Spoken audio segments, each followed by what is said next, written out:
పెళ్ళైన వాళ్ళు చెప్పండి. మూడో వాళ్ళు వచ్చి ఎవరైనా మీ ఆయన సంగతి మీకు తెలుసా అంటే మీరేమంటారు?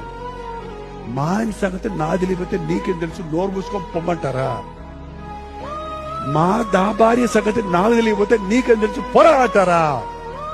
లేకపోతే ఏమైంది అని నోరు ఆవరించి వాడు చెప్పిన చెత్త అంతా వేసుకొని థర్డ్ పర్సన్ కి చోటు ఇవ్వకండి భార్య భర్తలారా. మీ అమ్మైనా సరే, వాళ్ళ అమ్మైనా సరే, వాళ్ళ నాయనైనా, మీ నాయనైనా, మాలాంటి పాస్టర్లైనా, don't intervene. Husband and wife మీ ఇద్దరు ఏక శరీరం. ఈ చెయ్యికి తెలియకుండా ఈ చెయ్యి ఏమన్నా చేయగలదా? ఈ తెలియకుండా ఈ కన్ను ఏమన్నా చూడగలదా? ట్రై చేయండి. ఈ కన్ను ఇటు, ఈ కన్ను అటు చూసేటట్టు. అలాంటి ఐక్యత ఉండాలి మీలో. అప్పుడు అపవాదికి అక్కడ చోటు ఉండదు. ఇద్దరు కలిసి ప్రార్థించండి భార్య భర్తలారా.